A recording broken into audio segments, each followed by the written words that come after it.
Cześć, słuchasz Jadeitowego Podcastu, rozmów o ludziach, kulturze i sztuce Dalekiego Wschodu.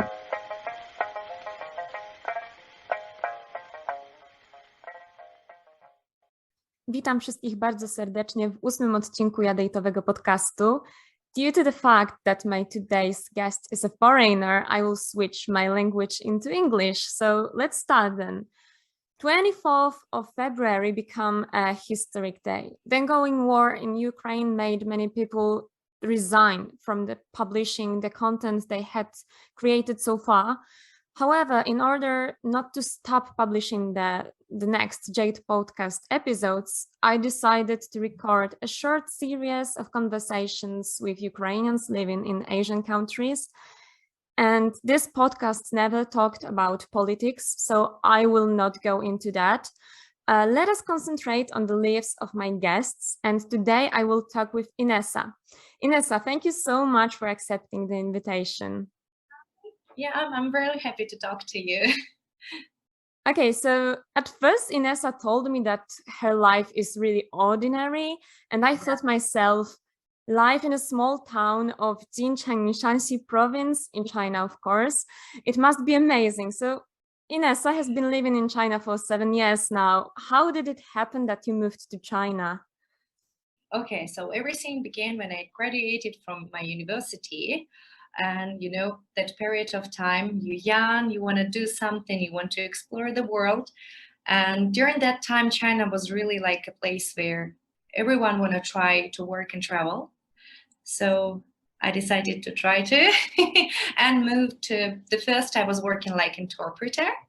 Then I met my husband. Actually, I wanted to get some money and move to Japan, but my husband changed my mind. So I stay here for 7 years now. Okay, so what about this Japanese part of your life? Because you also said that you studied Japanese, but was it in China or in Ukraine? No. In Ukraine, of course, in Ukraine. So I graduated with bachelor degree in Japanese language and literature, but unfortunately that time, I don't know how about now, but that time Japan had more strict rules for foreigners, and I didn't have any history in my passport. I didn't go to Asia before, and they couldn't give me a visa. So the best variant was to come to China first, be there for 1 year, and then move to Japan. But things happened and this happened.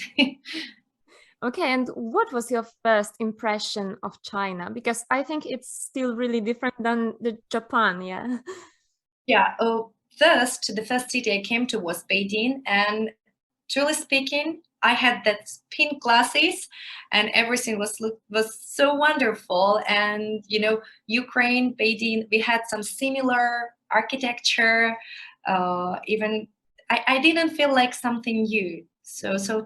But still, it was really impressive. There was some old streets, Huton, and they were neighbor to some skyscrapers. Everybody is talking in different languages, and like no one cares about you, but still they welcomes you. And I really loved about that.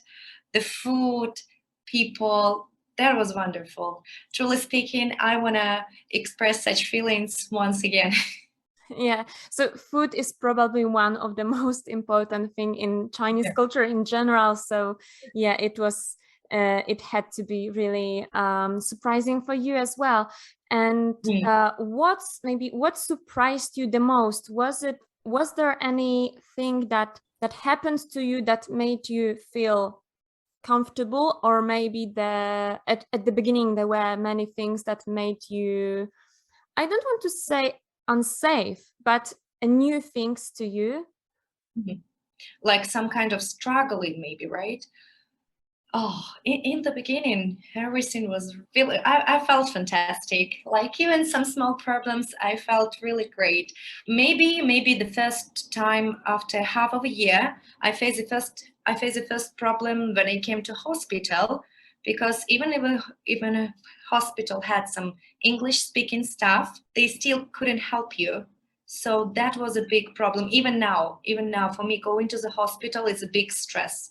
If I have my health issues, I'm trying to fix by myself. Drink more hot water, as people say here. Okay, And so it's true that the Chinese really recommends drinking hot water if you feel bad. Yeah. You can't get a kid, you can't get pregnant, drink more water. You've got a backache, it's because you don't drink enough hot water. You've got sore throat, drink hot water every time, believe me. Okay, and I wanted to ask you about the language, because Chinese, it's not this easy. So you started learning just after you moved to China, or it was a bit later? Of course, no. That was the biggest problem, because when you go to a foreign country, I believe you have to know some basics, truly speaking. I had some university courses for maybe 7-8 months, and I got some basics, but they weren't enough, because when you go to such big city like Beijing, of course, lots of people speaking in Mandarin here, but usually they are people who came from different provinces to get job, to get better life.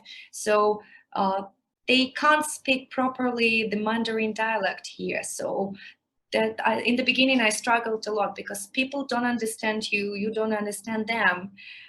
Of course, there are a lot of lovely people who try to speak more clearly, more understandable for you, but usually it's getting habit and they can't change themselves.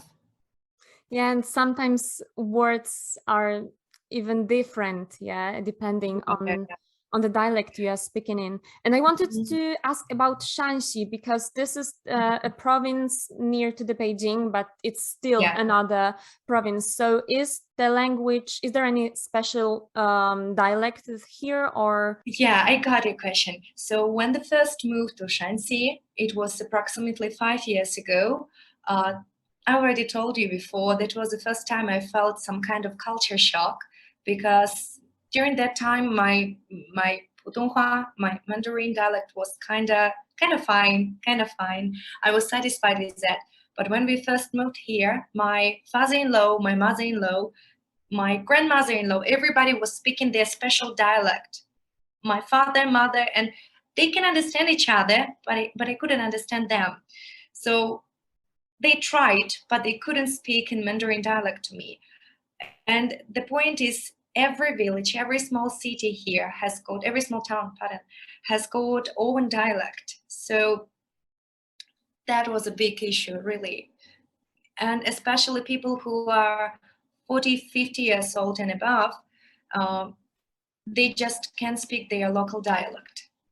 Oh yeah, because now the Putonghua, the Mandarin Chinese, is basis at schools, probably, and dialect is something additional for children. But we know, that maybe elders just speak dialects. Okay, and you mentioned your small town, because you named it this way when we talked the first time. So could you tell me something about the city you live in and why you love it this much? Actually, I do not like when foreigners or other Chinese people tell me that Shanxi is actually very popular because we have coal, a lot of coal, and actually, I believe that 80% of people who has some work here is all about getting coal or delivering coal, and so on and so forth. So I don't like actually when people say that Shanxi only has got coal. That's not true. Tianjin is one of the smallest city in Shanxi, but our nature is incredible. The border to us is Henan province, and we've got incredible mountain view. We've got a lot of nature parks, UNESCO nature parks with lots of monkeys or other incredible animals, and our nature is incredible, believe me. Talking about food, Tianjin has got one local cuisine that is called Hele. Hele is a special kind of noodles. They're very thick and they are very chewing. Actually, we eat them with some kind of pickles and some pork. I'm talking, sorry. I've got some mouth water, in fact. Yeah, so, and people, whenever I talk about China, people is a very important part of your life, everyday life. And our people are incredible. Whenever you have some small problem, some small issue, they are ready to help you. Okay, it's good to hear. And Yeah. going on with the food, because this is really crucial in China. Did you introduce, for example, a food or any other part of your Ukrainian or European cultures to your family, and how did they react when you try to, to bring something from your heritage? They didn't like it. They didn't like it. And, Chinese people, they're very direct. If they don't like it, they would tell you. I remember the first time I got married, I came back to Ukraine and I bought some presents. I thought that some food will be some snacks, would be a nice variant. No. I bought some candies, some biscuits, some stuff like that, and they didn't enjoy it so much. Then I tried to make borscht. I believe in Poland you've got some kind of soup, right? Yeah, sure we do. Yeah. No. Oh, okay. And talking about dumplings. Oh yeah, I was interested in dumplings because Chinese also have dumplings, but with totally different feelings. Total different feelings, right? For example, my mother-in-law, she loves cooking some dumplings with tofu. Yeah, I've never met in another part of China such kind of dumplings, and of course with some pork. And there was one time when I tried to make with strawberries, or kinda, and they said like sweet dumplings are not dumplings. Yeah, sure. I also met the same situation in Poland when we arranged Christmas Eve for our Chinese teachers, and we bought 3 kinds of dumplings. And the first one was with potato and cottage cheese. I don't know. Oh my gosh. Yeah, so the most classic ones. Yeah. And another one was with mushroom and cabbage, which is typical for Polish during the Christmas time. And the third one was with meat. And of course, those with meat were the most delicious for the Chinese, and they even didn't want to try those with potatoes. Yeah. That's right. Yeah. Actually, this part that they don't want to try, they don't want to give a little try, just a little bite. Yeah, they're very stubborn. They're very stubborn. The Chinese people believe that their cuisine culture is the best in the world, and like, I wouldn't try that. Yeah, all in all, it's Zhonghua, so yeah, just the middle, the center. And could you tell me something more about your daily life? I know that you conduct a really active account on Douyin, for example. Maybe you can expand on it. Truly speaking, me and my man, we were running. My husband is Shanxi, he's coming from Shanxi, and by the last year we were running a small bar, but unfortunately due to COVID restriction, we were closed for more than 6 months, and unfortunately we couldn't allow to open it this year, so we closed. We are looking for new opportunities, maybe some small restaurant, or we don't know. So no, we don't working now. That's really unfortunate. Talking about Douyin, maybe last year we started to make some small videos about local dialect, and people really love it. People really love it that a foreigner who can try to understand their small city dialect or some small village dialect, and people really love it. So usually we go to some little place, no matter how many people are there. We stroll on the streets. I listen to some people. I try to buy some on local markets or in the shop. I try to catch some ai or shushu and teach them some funny stuff. And then we film some videos, some welcoming intro. What is some special about this village, or what is special about this town? Who was born there, or maybe is there some spots that travelers can come and take a look. Then, of course, talking about some local cuisine, and of course about dialects. We don't have a lot of viewers. We don't have a lot of followers. So that's what I wanted to ask about, because your followers, are they mostly Chinese, or maybe there are also some foreigners living in Shanxi or in Beijing that want to develop their knowledge on different provinces or dialects? I believe they are locals from Shanxi, mostly from Shanxi. Okay, I see. It's kind of, it's kind of not like I'm teaching to people. I'm sharing this situation. So I doubt them. A foreigner can learn a lot from me. And how do Chinese react that you want to record this kind of videos and that you really try to know their language better? The first time when we actually, I'm really shy. Really shy. The first time we decided to film a video, I was like, oh, there's gonna be a lot of negative comments. I don't know. My heart would be broken. I can't. We won't film it. We won't do it. And my husband, let's give a try. And I'm sorry, my dog. Excuse me. And my husband told me, like, let's give a try. And then I was like scrolling like my Douyin account, and I'm like, oh, people are saying nice stuff. People are saying that this is amusement, that's cool. They also share some other words that I can learn. And actually their reaction is pretty fun, it's pretty cool. Yeah, so good to hear that you adapted somehow to the culture of Shanxi, or even your town. And how did your life change after moving to China? We've already mentioned a few things, but maybe you would like to change anything, or maybe you made it the way you really wanted it to look like? The first thing each foreigner when came to China, of course, we want to, I don't know, is it okay to talk about this one? But when you came, for instance, for USA, or I believe in Poland, after several years, you can get netizen passport, a citizen passport, or some kind of documents. Unfortunately, in China, there are very strict rules, and no foreigners can become a citizen of China. We can only get a green card, and it's very difficult to get, even especially if you are married, yeah. Yeah, even if you got married, even if you're running some business here or whatever, it's really complicated.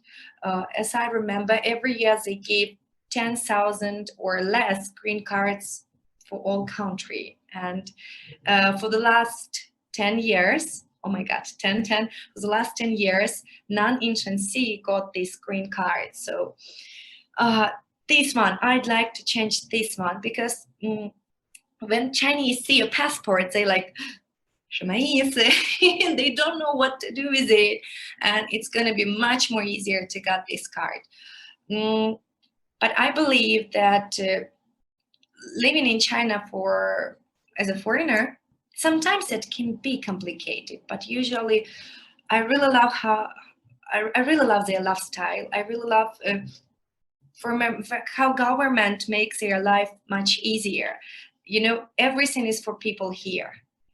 Like, I don't know how to explain. Truly speaking, if you don't have job, they can help you to find a job. If you, I don't know, if you want to pay your bills, it's very easy to pay your bills. You don't need to go out. That's really convenient for citizens to live here, to be here. Everything is for people, believe me. And the most important, safety. I believe this is the most safe country in the world. I believe so. Yeah, I had the same feeling that, you really can feel safe inside China. I think that you want to stay in China for longer. Do you miss Ukraine, especially in such times? Because I think that it will be probably possible to go abroad and to go to China again, because you have your family within China. But for example, for students or for people working within China, if they leave China, they can't go back right now, due to the Yeah. Truly speaking, the situation that it started in 2020, I'm talking about the outbreak of COVID, Chinese people, they are doing their best to get this situation enhanced. So I know some foreigners who can come back to the country, but tickets, a quarantine hotel, they're very expensive, up to 18 or 20,000 of yuan. I believe this is really expensive. So just few of people can buy a ticket and can book a hotel, such kind of hotel. Yeah, of course I can fly back to Ukraine, and I miss my family really much. Even without looking on this situation, I miss them so much. And now I'm very angry with myself because half a year ago, I really wanted my family to come here. I thought like, oh, it's complicated to get visa. It's really expensive to. Oh, so your family haven't been to China yet? Your family members? Before my family, my cousin, my mom, they came to my wedding. Actually, today is my wedding. Today is March 9th. Yes, it is. Yeah, today is my wedding. Congratulations. Thank you. We forgot. So yeah, my family came here before, and I thought that this year, maybe not this, or maybe next year, they can come again. Let's see how it's going to be. Of course, I miss my family. Of course, I miss my family very much. And talking about this situation in Ukraine now, I got such feeling. I'm sitting here. I can buy some food. I can get some water. I've got electricity. I can talk to you. I'm so happy to make new friends. And there is no internet connection. There is no connection with my family for several days. Thanks God, they live in some area that is not so, that is not so dangerous now. But I pray for the whole country, and it's a complicated feeling because I'm sitting here, and the one thing I can do, I'm a volunteer, and the one thing I can do is to help with some supplies, some food. Oh, so there are some volunteer action. Yeah. For but we can't go. We can't go out from our WeChat account. We can't make some gatherings and so on and so forth, because not only all gatherings in China are prohibited. So unfortunately. Okay. Yeah, I hope that next year it will be possible for students to come back to China. I really hope. I really hope to, because I miss this, these crowds of foreigners, and I believe the Chinese too. So I hope everyone can come back too. Okay, and do you have any plans for the nearest future? Because you mentioned something about restaurant, or maybe you want to focus on something more. It's really difficult to make plans for the nearest future, because if you look back for the last 2 years, everything that we planned, like a house of cards fell down. So we believe we can open a little bar. I would like to open a restaurant, but my husband says no. He'd like to open a little bar again, maybe this June, because we need a lot of funds to open this one. And maybe for sure. Yeah. In China, actually, it's very popular to call several friends, 5 or 7 people. Everybody can give some part, or they do a budget together, or they separate. For example, one person pay for some stuff like tables, desks, another person pays for salary, and so on and so forth. So I hope this summer we can open a new bar again, and I hope that government won't close us once again.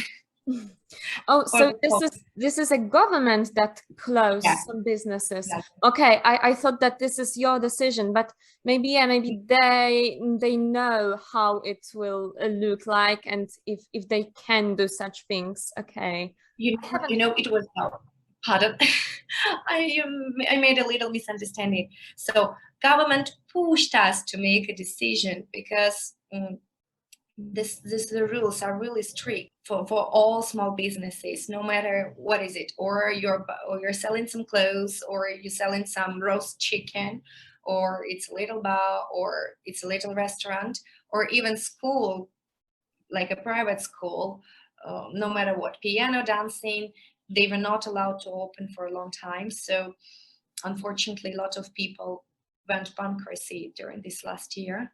But I hope everything will be fine because there are some new regulations, and I hope this year will be much better. Oh, so they really try to improve the situation. Okay. Yeah, I also hope so, because I would like you to feel good, to make the things you really want to do in your life. And yeah, so I hope that the situation will get better soon. And at the end, as the last question, to make it more positive, I want to ask you, what would you recommend for people who dream or think about moving to China? What are some tips or key elements to start with? That's a great question, really great. First, I believe you have to choose a special region of China you'd like to live, and find a teacher who can teach you the dialect of this region. Maybe not some super duper some special dialect, but for example, people in Shanghai are talking really different. So I'd recommend to find an appropriate teacher, first of all. Secondly, maybe it sounds funny, but grab some medicine from your motherland, because you never know what can happen with you, and it's better to have some medicine in handy.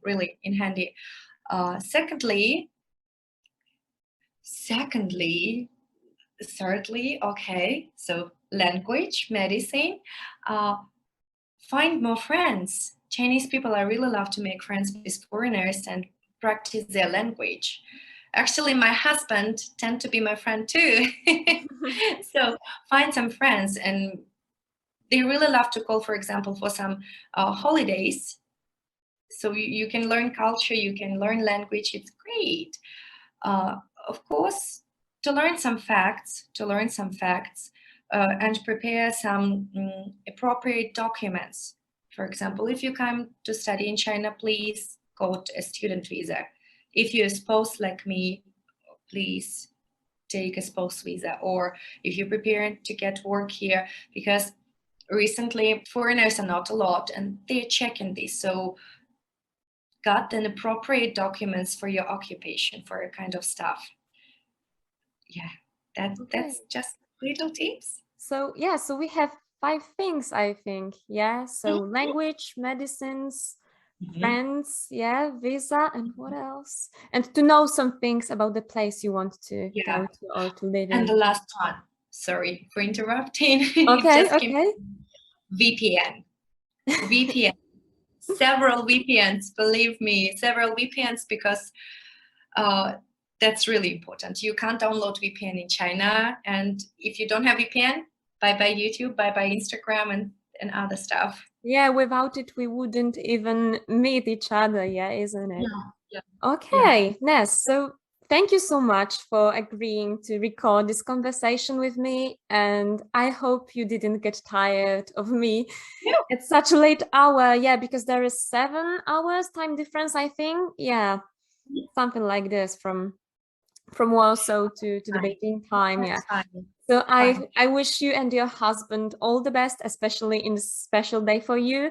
And for your relatives that are still in Ukraine, and I hope that the war will end soon, and that the pandemic issues will allow you to start your business if you want to. Yeah, so all the best for you, and thank you for participation. Thank you. As Chinese babies, thank you. Wish you to have a wonderful day. I hope I was helpful anyway. Yeah, sure. Thank you so much. Thank you. Have a wonderful day.